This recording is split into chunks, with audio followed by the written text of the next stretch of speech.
జొమాటో ఎంత పెద్ద సక్సెస్ స్టోరీయో మనందరికీ తెలిసిందే కదండి. జనరల్‌గా ఈ మధ్య ఏదైనా ఒక స్టార్టప్ అంటే ముందు ఫుడ్ డెలివరీ, తర్వాత ఫుడ్ రిలేటెడ్, తర్వాత ఫిన్‌టెక్ అన్నీ ఇదే మూసలో కొట్టుకుపోతూ ఉన్నారు. మరి ఎంతోమంది ఫుడ్ డెలివరీలకు వచ్చారు, కానీ ఫెయిల్ అయిపోయారు. ఒక్క జొమాటో మాత్రం ఎందుకు సక్సెస్ అయింది? ఈ జొమాటో ఫౌండర్ దీపేందర్ శర్మ ఆయన ఈ మధ్య కాలంలో తన స్టోరీని చెప్పుకొచ్చాడండి. The great Indian Kapil Sharma show అని ఒకటి జరుగుతూ ఉంటుంది. చాలా ఫేమస్ పీపుల్ని అందరం తీసుకొస్తారు. సక్సెస్ స్టోరీలన్నీ కూడా అంటే సక్సెస్ అంటే వాళ్ళు పడిన బాధలు, ఇబ్బందులు ఇవన్నీ కూడా అక్కడ చాలా ఫెయిర్‌గా డిస్కస్ చేస్తూ ఉంటారు. అక్కడ ఈయన తన గతాన్ని, తను పడ్డ బాధల్ని ఇవన్నీ కూడా ఈ దీపేంద్ర శర్మ తీసుకొచ్చాడండి. ఈరోజు ప్రత్యేకంగా నేను ఈ జొమాటో గురించి, దీపేంద్ర శర్మ గురించి ఎందుకు చెప్తున్నాను అంటే ఉదయం జొమాటో గురించి ఒక రీల్ చేశానండి. మన దాంట్లో ఉంది, ఇన్‌స్టాలో ఉంది, ఇక్కడ యూట్యూబ్‌లో కూడా షార్ట్స్‌గా ఉంది చూడొచ్చు. అక్కడేంటంటే జొమాటోలో చాలా ఫుడ్డు డైలీ క్యాన్సిల్ అవుతూ ఉంటాయి ఆర్డర్సు. కానీ డబ్బులివ్వరు, వెనక్కివ్వరు, రిఫండ్ ఇవ్వరు. అయినా గానీ క్యాన్సిల్ అవుతున్నాయి. అంటే ఫుడ్ వేస్ట్ అవుతుంది. లక్షల్లో ఫుడ్ వేస్ట్ అవుతుంది. లక్షల డెలివరీలు పర్ డే. 4,00,000 డెలివరీలు ఒక రోజుకి వేస్ట్ అవుతుంటే ఎంత ఫుడ్ వేస్ట్ అవుతున్నట్టు. దీనికొక పరిష్కారం ఏం జేయాలి అంటే, ఆ సమీపంలో ఆ దగ్గరలో ఉన్న వాళ్ళకి ఒక అలర్ట్ నోటీస్‌లాగా పంపిస్తారు. అంటే మంచి ఆఫర్‌కి ఇది ఇచ్చేస్తారు అన్నట్టు వాళ్ళకి. అంటే మన పక్కవాడు ఎవడైనా క్యాన్సిల్ చేసుకుంటే మనకి కావాలి అనుకుంటే అదే ఐటెమ్ మంచి ఆఫర్‌లో వచ్చేస్తది. 60, 70, 80, 90% కని. అయితే ఇక్కడ చాలామంది చాలా వేషాలేస్తారు కదా! ఒకడేమో బుక్ చేస్తాడు. రెండోవాడు క్యాన్సిల్ చేస్తే రెండోవాడు దాన్ని మళ్ళీ బుక్ చేసుకుంటాడు. ఇలాంటివన్నీ చూసి ఇవి కూడా ఉంటాయి అని చెప్పి ఒక కర్ణాటకకి సంబంధించి ఓ భాను అనే కుర్రాడు ట్వీట్ పెడతాడు. అంటే ఈ ఈ రూల్సు ఈ ఈ గైడ్‌లైన్స్ ఫాలో అవ్వండి. లేకపోతే కష్టం మిమ్మల్ని మోసం చేస్తారు అని. అది దీపేందర్ శర్మకి బాగా నచ్చిద్ది. నచ్చి మీరెక్కడ పనిచేస్తున్నారు? ఏంటి? ఈయన కథా కమామిషు అంతా కనుక్కుంటాడు. కనుక్కొని మా కంపెనీలో ఆఫర్ ఇస్తాను అంటాడు. అయితే ఆయన యాక్సెప్ట్ చేయడంటే అది వేరే సంగతి.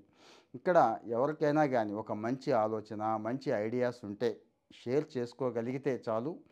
బయట నుంచి అనేక అవకాశాలున్నాయి అని చెప్పడం దీని ఉద్దేశ్యం అండి. అయితే ఈరోజు ప్రత్యేకంగా ఈ జొమాటో సక్సెస్ స్టోరీ అంటే ప్రత్యేకంగా జొమాటో వేరు, దీపేందర్ శర్మ వేరు కాదు కదా! దీపేందర్ శర్మ అనే ఆయన గురించి నాకు తెలిసిన కొన్ని విషయాలు ఆయన స్వయంగా చెప్పుకున్నవి, నేను కొన్ని చదివినవి, విన్నవి చెప్తున్నానండి. ఇతను హై స్కూల్ ఏజ్‌లో చాలా చాలా భయంగా ఉండేవాడండి. బెరుగ్గా కూడా ఉండేవాడు. ఎందుకంటే యావరేజ్ స్టూడెంట్. మరీ యావరేజ్ అన్నట్టు. మనందరిలాగే చాలా చాలా యావరేజ్ స్టూడెంట్. మార్కులు పెద్దగా రావు కాబట్టి జనరల్‌గా ఎలా ఉంటాం? భయం భయంగా, బెరుకుగా ఉంటాం కదా! అలాగే ఉండేవాడు. అయితే టీచర్లతో మాత్రం బాగుండేవాడు. చాలా అభిమానంగా ఉండేవాడు. సరే ఎయిత్ క్లాస్‌లో వీడు యాక్చువల్‌గా అయితే తప్పాలి. కానీ అక్కడ టీచర్ మంచి గ్రేడ్ ఇస్తాడనమాట. మంచి మార్కులు ఇచ్చి పాస్ చేస్తాడు. ఇంక మరి ఎయిత్ క్లాస్‌లో మంచి గ్రేడ్ ఉంది. ఒక అంచనాకి వచ్చేసాడు కదా! నైన్త్ కూడా అప్పటికప్పుడు తిప్పుకోలేడు గదండీ! అప్పటికప్పుడు చదవలేడు గదా! నైన్త్ కూడా ఏమన్నా షార్ట్ కట్స్ దొరుకుతాయేమో అని ఆలోచిస్తాడు. నైన్త్ క్లాస్‌లో ఏం ట్రై చేస్తాడో తెలుసా? క్వెషన్ పేపర్ ఏదైనా లీక్ అయ్యే అవకాశం ఉంటుందా? క్వెషన్ పేపర్ ఎవడైతే ప్రింట్ చేస్తున్నాడో అక్కడికెళ్ళి దాన్ని సంపాదిద్దామని చెప్పి ట్రై చేస్తాడు. ఆ పప్పులేమి ఉడకవు గానీ సైలెంట్‌గా వచ్చేస్తాడండి. వచ్చేసి అప్పుడు అర్థమవుద్ది మనోడికి. ఓహో! పర్మనెంట్‌గా లైఫ్‌లో ఎలాంటి ఏషాలైతే ఏయలేం. ఎప్పుడైనా ఒకసారి కలిసొస్తుంది. ఎవరైనా అభిమానం కొద్దో, ఇంకొక రకంగానో తప్పించి మనం కష్టపడి పైకి రావాల్సిందే అని చెప్పి చదవటం మొదలెడతాడు. అప్పుడు చదవటం మొదలెడతాడు. చదివి 10థ్ క్లాస్‌లో కాస్త మంచి మార్కులే తెచ్చుకుంటాడండి. 10థ్‌లో మంచి మార్కులే తెచ్చుకుంటాడు. పర్వాలేదు గట్టినయిపోతాడు. తర్వాత ఇంటర్మీడియేట్ జాయిన్ చేస్తాం కదా! ఇంటర్ జాయిన్ చేస్తారు. ఇంటర్‌లో కూడా ఇంక అదే లాక్కొస్తాడు బండి. 39% మాత్రమే వస్తాయి. ఫస్ట్ ఇంటర్‌లో ఓన్లీ 39%. అప్పుడు బల్బెలుగుద్దండి మనాడికి. బల్బెలుగుద్ది. ఓహో! ఇలా కాదు జీవితం ఏం చేయాలనుకుంటున్నాను అనుకుంటాడు. ఇక సెకండ్ ఇంటర్‌కి ఊరు మారిపోతాడు. ఇంకో చోట జాయిన్ అవుతాడు. ఐఐటీలో సీటు సంపాదించుకునే స్థాయిలో చదువుతాడు. అంటే మీకు తెలుసు కదా! మెయిన్స్ కాదు. అడ్వాన్స్‌డ్ క్లియర్ చేస్తేనే కదా ఐఐటీ. ఆ ఐఐటీలో సీటు సంపాదించుకుంటాడు అన్నట్టు. అంటే చూడండి ఎక్కడ స్టార్ట్ చేశాడు, ఎక్కడ బిగినింగ్ అంటే కెరీర్ ఇక స్టార్ట్ అయిందండి. మంచి సక్సెస్ అనేది ఇక్కడ స్టార్ట్ అయింది. ఎప్పుడైతే ఐఐటీలో స్టార్ట్ చేశాడో ఆయనే చెప్పుకుంటాడు స్వయంగా. మంచి మనుషుల మధ్య, మంచిగా ఆలోచించే మనుషుల మధ్య, ఒక మంచి కాంపిటేటివ్ స్పిరిట్ ఉన్న చోట ఉండటమే గొప్ప అదృష్టం. అలాంటి చోట ఉండటం అంటే ఐఐటీలు ఏదో గొప్పగా చెప్పేస్తాయి, ఇరగదీసేస్తాయి అని కాదండి. అక్కడికి వెళుతున్న వాళ్ళ ఆలోచనలు, అక్కడికి వెళుతున్న పిల్లలు గానీ, అక్కడ మెంటార్స్ గానీ ఈ రకంగా ఉంటారు. ఈ రకమైన సపోర్ట్ ఇస్తారు. ఈ సక్సెస్‌కి ఆ వాతావరణం చాలా అనుకూలంగా ఉంటుందండి. మనం ఏం చేస్తున్నాము, ఒకటో తరగతి, రెండో తరగతి నుంచి పిల్లవాడిని మామూలుగా కాదు విపరీతంగా హింసించి వాడిని గుమస్తా చేస్తామండి చివరికి. ఇక్కడ చూసారు కదా! వాడికి ఛాయిస్ ఇచ్చేయాలి, ఎదగడానికి అవకాశం ఇవ్వాలి.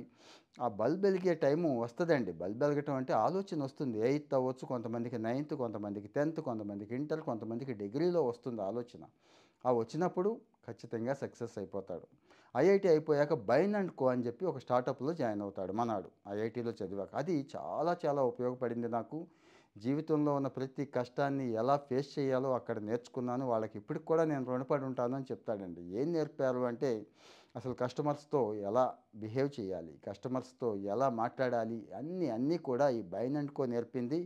అక్కడున్నప్పుడే నాకు ఈ స్టార్టప్ ఆలోచన అనేది వచ్చింది. మొదట్లో దీని పేరు జొమాటో కాదండి. మొదట్లో దీని పేరు టమాటో. టమాటో అని పెట్టాను. కానీ తర్వాత ఇది జొమాటోగా మార్చాను అని చెప్తాడండి. సరే ఇప్పుడు అర్థమైంది కదా! ఒక స్టార్టప్‌ని ఈరోజు సక్సెస్‌ఫుల్‌గా అంటే భారతదేశంలో చాలా స్టార్టప్స్ ఉన్నా గానీ జొమాటో అందరి నోళ్ళల్లో నానుతూ ఉంటుంది. దాని వెనకాల ఎలాంటి మనిషి ఉన్నాడు? అతను ఎక్కడి నుంచి వచ్చాడంటే మనం అనుకుంటాం చాలా మంచి సపోర్ట్ ఉంది ఫ్యామిలీలో, లేకపోతే ఫ్రెండ్స్‌లో. అద్భుతమైన తెలివితేటలు చిన్నప్పటి నుంచి చూపించేశాడు కాబట్టే ఇంత మంచి స్టార్టప్ పెట్టగలిగాడు అనేది చాలామందికి ఉండే ఆలోచన తెలియని వాళ్ళకి. ఈ స్టోరీ విన్నాక ఏమైంది?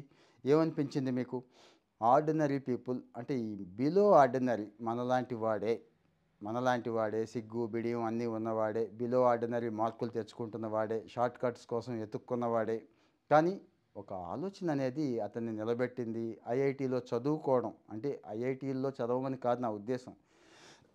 అలాంటి మంచి వాతావరణం ఉన్న చోట ఎక్కడైనా పర్వాలేదు. అలాంటి మంచి కాంపిటేటివ్ స్పిరిట్ ఉన్న చోట పిల్లల్ని పడేస్తే వాళ్ళు ఆలోచిస్తారు. వాళ్ళు చూసుకుంటారు. ఖచ్చితంగా బాగుపడతారు. ఇది ఈ దీపేందర్ శర్మ స్వయంగా 'the great Indian Kapil Sharma' షోలో ఆయన చెప్పుకున్న వాస్తవాలే.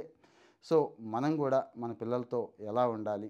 మనం సాధించాలి అంటే ఎలా ఆలోచించాలి? ఒకటే ఇక్కడ 2, 3 ఎగ్జాంపుల్స్ చెప్పేసాడండి. జీవితంలో ఎదగటానికి షార్ట్ కట్స్ ఏమీ లేవు. కష్టపడాల్సిందే. అవునా?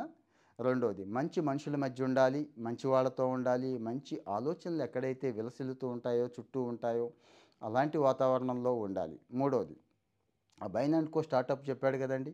అక్కడ మంచిగా నేర్చుకున్నానని చెప్పాడు కదండీ! అంటే మంచి మెంటారింగ్ అనేది అక్కడ దొరికింది. సో, మంచి మెంటార్స్ అనేవాళ్ళు ఎప్పుడు కూడా జీవితంలో మనల్ని పైకి తీసుకురావటంలో సాయం చేస్తారు, ఉపయోగపడతారు అని. మరి ఈ ఎపిసోడ్ మీకు ఎలా అనిపించింది? బాగున్నట్టయితే కామెంట్‌లో మెన్షన్ చేయండి. బాగోపోయినా కానీ ఏం బాగోలేదు అనేది కూడా మెన్షన్ చేయండి. లేదు ఇంకా మీరు ఏదైనా ఎక్స్‌పెక్ట్ చేస్తుంటే అది కూడా మెన్షన్ చేయండి. భయంకరమైన మషాలాలు, థంబ్‌నెయిల్స్, మ్యూజిక్స్, హాప్టిక్స్ వేయటం నాకు అలవాటు లేదు. అంటే అంత టైం కూడా ఉండదు. కానీ ఒక మంచి మంచి విషయాల్ని, మంచి మంచి స్టోరీస్‌ని షేర్ చేసుకుంటే అందులో ఉండే హ్యాపీ వేరు కదండీ! అందుకోసం అలా షేర్ చేసుకుంటున్నాను. మళ్ళీ నెక్స్ట్ స్టోరీలో మళ్ళీ కలుస్తాను. Thank you.